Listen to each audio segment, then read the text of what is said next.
What's up? How are you? I'm good. What has motivated you this week? Um, checking things off my list. I've had past few months really. I've been feeling like I've been drowning in work and on top of looking after our kids, and so it's been a lot. And I felt like this week I was able to get a lot accomplished, and got a lot checked off my to do list. So I'm really feeling good about that. Really motivated by that. So you're your own motivation for the week. I guess so. Hey, that works. Sometimes you gotta motivate yourself. Yep.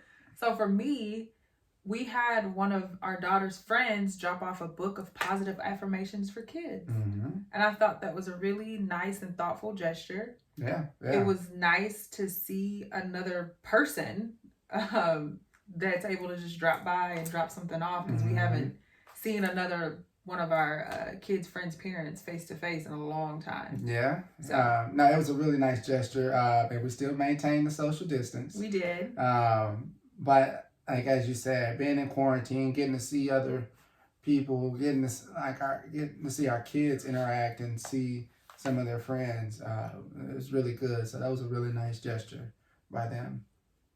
So that really did motivate me, because, like I said, being able to sit down and read a book, first of all, for her to see that somebody cared enough about her to drop off a book was really nice. And then being able to sit with her and give her affirmations to repeat, to help her start to believe in herself. She's only 4, but it's important. You got to start early. Mm-hmm. Yep. And the other thing that motivates me always is talking about us.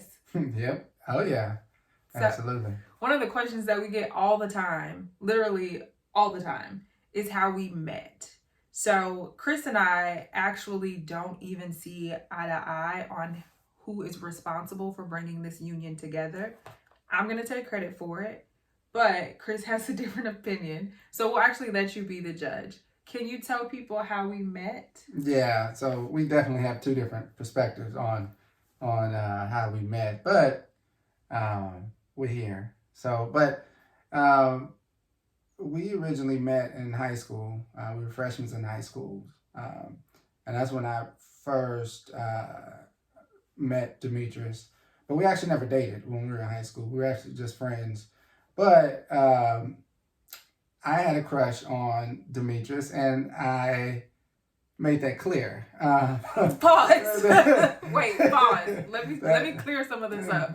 So when you say we were friends, we never actually hung out or even really talked. Well, yeah, but in high school, pretty much anybody you talk to and interact with is your friend. Okay, your friend. Well, I think to paint the picture, we went to school together. We knew who each other were, but that was pretty much the extent of it. And then you said you had a crush on me, and you made it clear. So, first off, you gave me that picture in high school. So I gave you to try to paint that picture like we were just, associates, and that was it. We weren't friends, best friends or anything like that, but we interacted. We were cool, essentially. Okay, pause again. Okay. Because you brought up the picture that I gave you. Mm-hmm. And I literally wrote on the back, keep this picture, because I'm going to marry a celebrity one day. You remember that? Yeah, I remember that. So And then, what did I say about that picture at our wedding?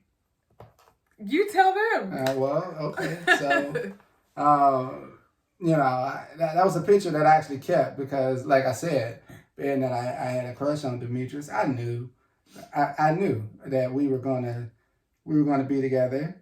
And so fast forward to our wedding. Let me say something else. I didn't know that you had a crush on me. Okay. I had no idea. Be that as it may. Go ahead. At our wedding, I brought the picture up, and I'm like, "Where's that celebrity now?" I'm not going to tell people who it was, but let's just say I chose better. Right. You made up. I did. So I knew. But going back to high school, one thing we can't agree on is that we never officially dated or anything like that in high school. Right. And I actually ended up transferring and going away to another school. So we kind of lost contact at that point, but we still had mutual friends. And it was in college that we reconnected through a mutual friend that we had, and I remember this individual, our friend, he brought her up because Demetrice was just getting ready to cross into her sorority in college, and so we were having a conversation one day, and he brought Demetrice up, and I said, "Hey, you remember I had a crush on her in high school," and so from that conversation, what I ended up telling my friend is like, "Hey, I want to get in contact with her." And my friend was just like, "Here, I'll give you your number right now." And I'm like, no, I don't want to do it that way. I want to like basically get in front of her, like just get a chance to reconnect. I want it to be a little bit more genuine than me just calling her up cold like that. And so that plan never worked out. No, the friend that was supposed to play matchmaker, sorry if you're watching this, but you sometimes it didn't actually end up being what brought us together. So on my end of it, I had no idea that Chris had a crush on me at all. And the mutual friend that he's talking about, he's an alpha, I'm an AKA. And I was talking to this mutual friend, just like, "Hey, how you been? How's school going?" And he kept telling me pretty much every time that I talked to him, he's like, "Hey, you remember Chris from school?" And I'm like, yeah, I remember him. And he would always just be like, "Okay, tell Chris I said hi." And I'm like, "Okay, tell him I said hi."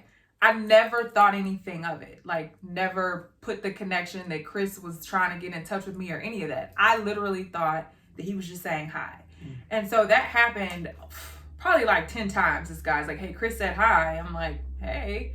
And then one of my line sisters actually ended up telling me on our way on a trip one time, like, "Hey, that guy that we saw at a party," because we had seen Chris at a party like a couple days before, was like, "That guy at the party, like, why don't you talk to him? He really likes you." And I'm like, "What guy? Chris?" And she's like, "Yeah, he talks about you all the time." And I'm like, I had no idea. So I ended up texting our mutual friend because now it's all starting to make sense. Because at this point, I keep hearing Chris's name, and she's like the second person who had told me that he liked me. And so I was like, I'm not really understanding what's going on. Like, I keep hearing his name and people keep talking to me about him, but I haven't actually talked to him. Yeah. So I text my friend and was like, "Hey, can I have Chris's number?"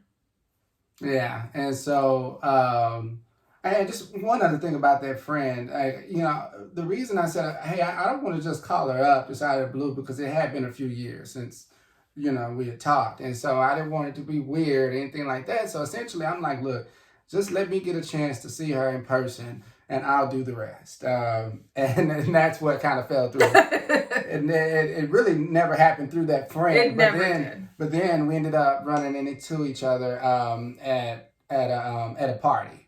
And then after that, so the text message that she's talking about, I was actually with that same friend one day, and we were somewhere, we were just walking, and he literally looks down at his phone and says, he starts smiling actually, and I look at him, and then he shows me the phone, and it's Demetrice asking him for my number.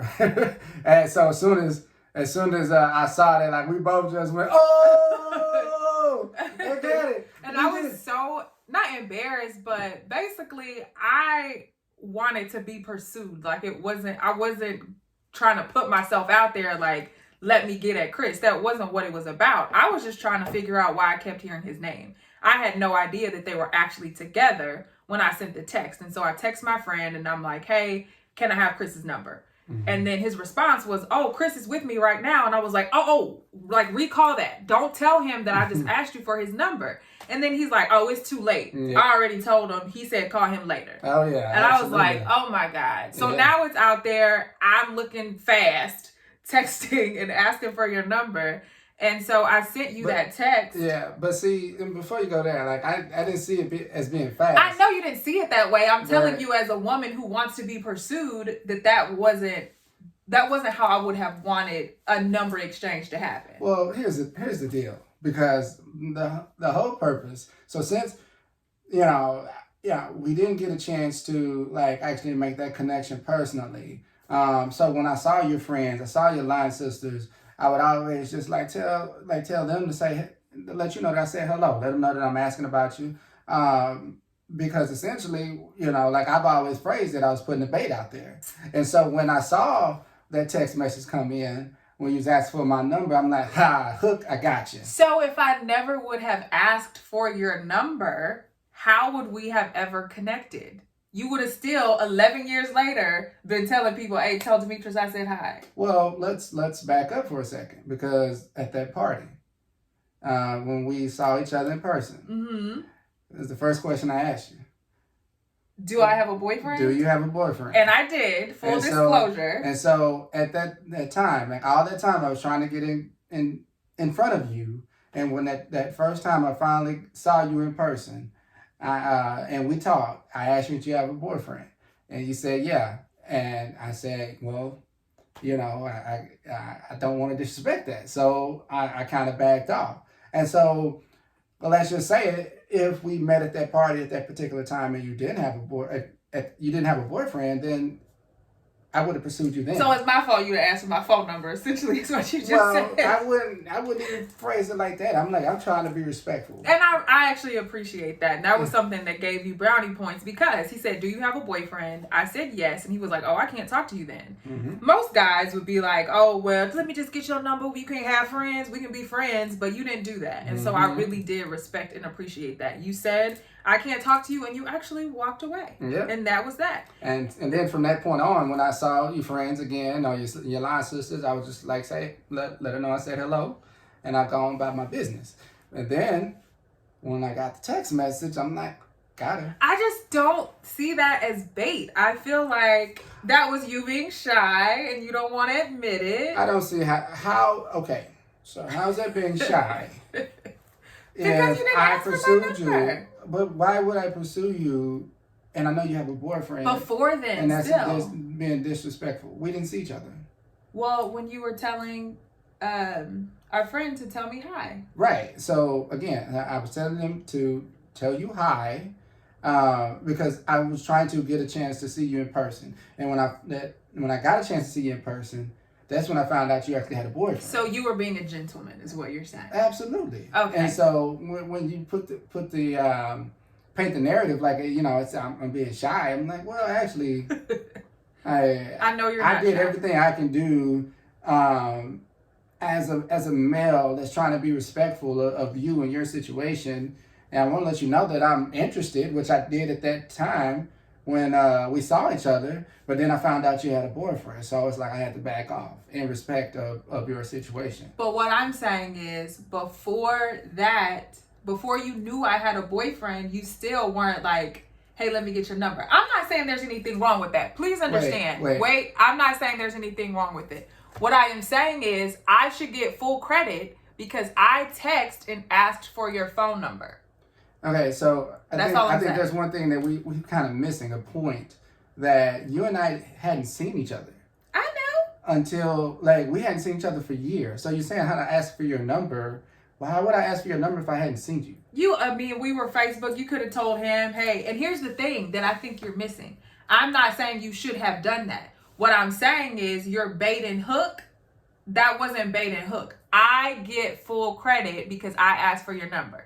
That's all I'm saying. But my point is, you wouldn't even ask for my number had you not known, or had I made it known that I was interested through the interactions that I had with your friends and your line sisters. Okay, And so this, again, I just want to go back that, hey, this whole shyness, I'm like, okay, how can I be shy about someone that I hadn't seen? And I'm literally telling my friend who is in contact with you, hey, just put me in a situation where I get to see you in person, and I'll handle the rest. Okay, so you're saying that was you being forward, right? And y'all can tell us in the comments, who gets credit? That's the only question that I have.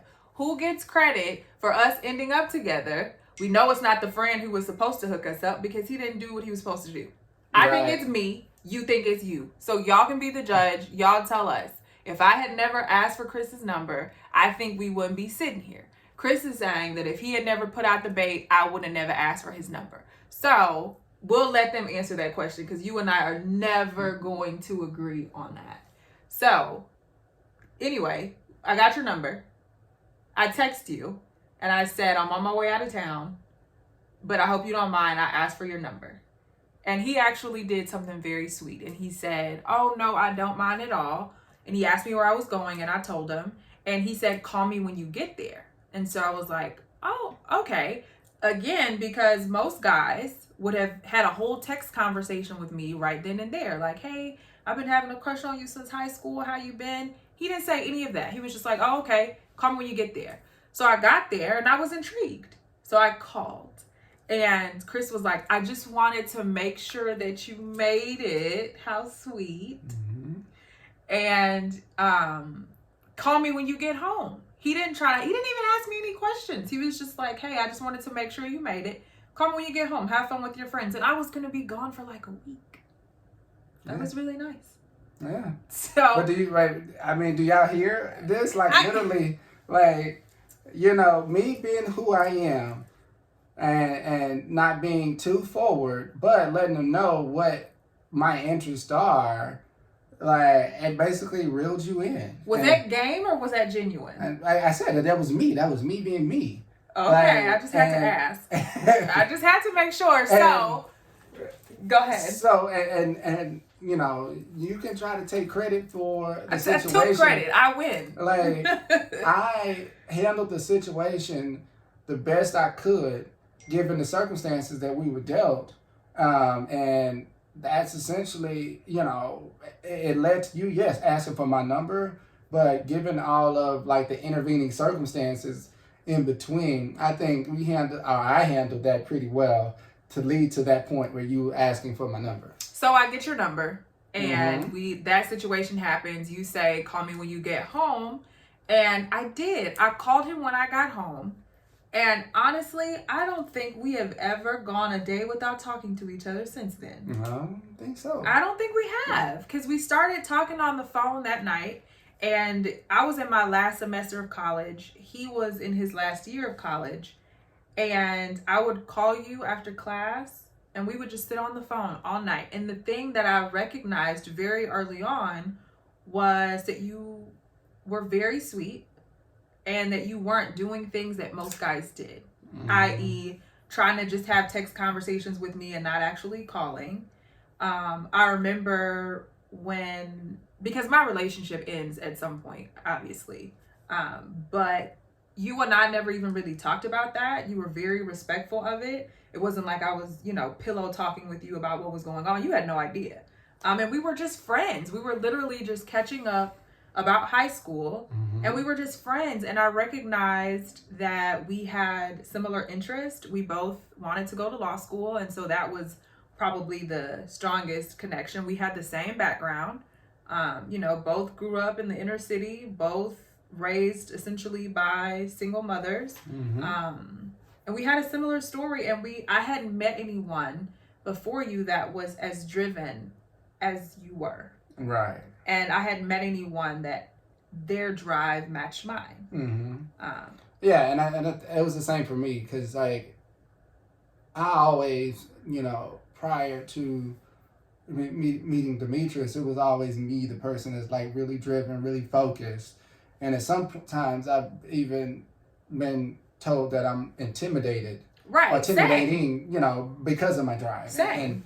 And so when she and I actually started talking, and it's like, look, our focus and our drives, it match, and we actually complement each other, and actually make each other better, in that. And so I mean, the chemistry was there, like, from the jump. So again, going back to like, I knew oh my God. in high school.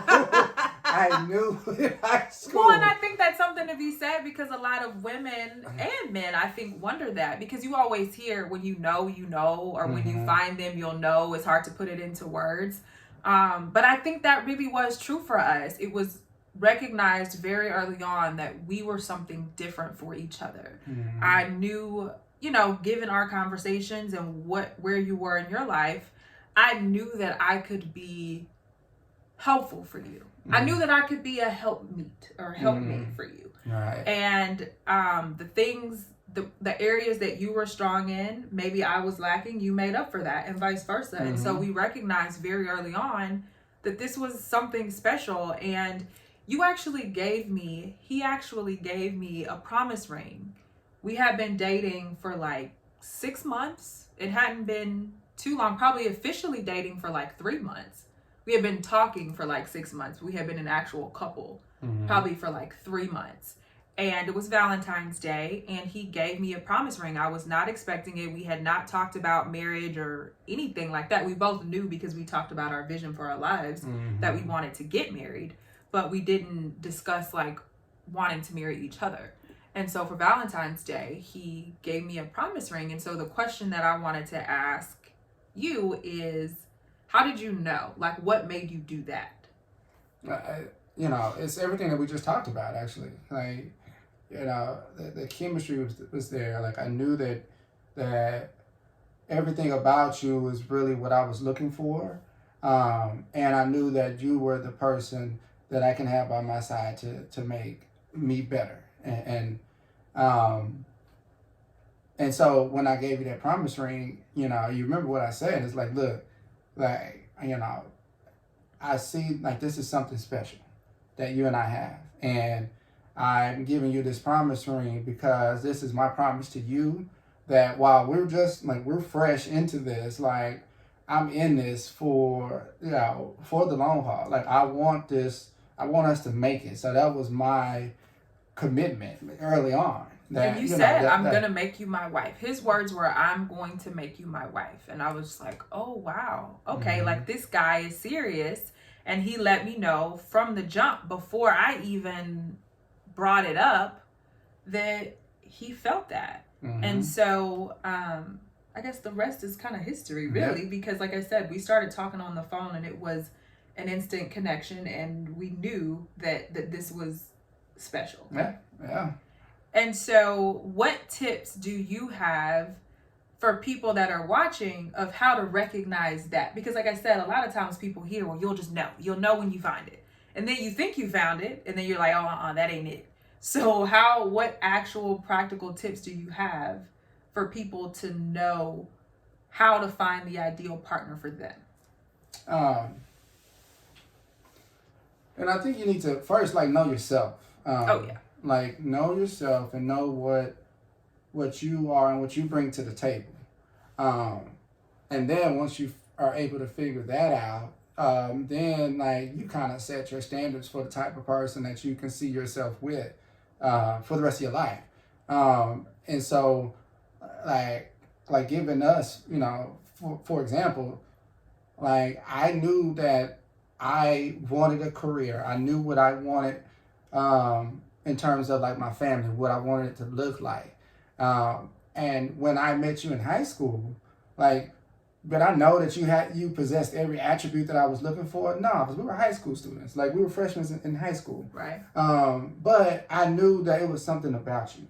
And so as I, grew over those years, which I think is a good thing that, we took that time to grow before we actually officially started dating. Right. But as I grew over the years, I'm coming to know exactly what I want in life, learning myself. Right. And then, putting those standards in place for in terms of like what I see in a wife.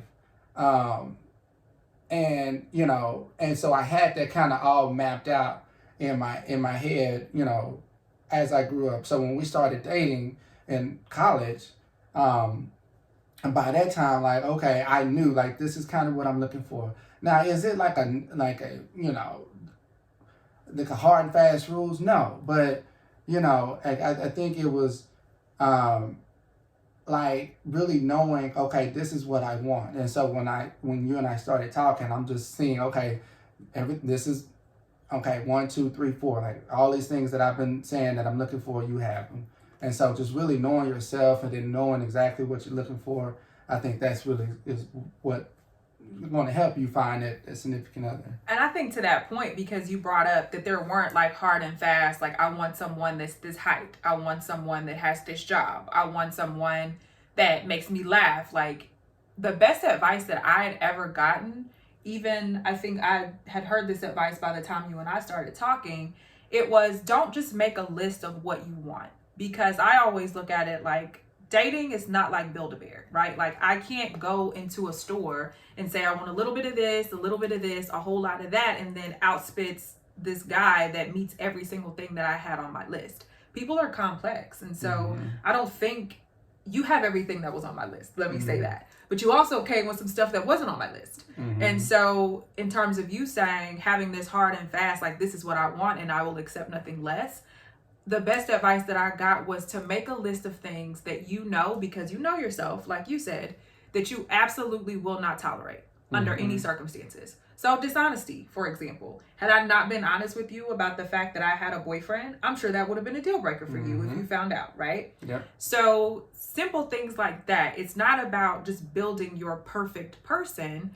It's about, like you said, knowing yourself, knowing what's going to compliment you, and knowing, because you know yourself so well, this is something that I absolutely, under no circumstances, cannot tolerate. And even with that, I still think you have to be flexible, right? Because I know people who said, well, I'm not going to date a guy that has kids. And then they meet a guy that has kids and they absolutely love him. And so now they're having to be flexible in terms of their rules.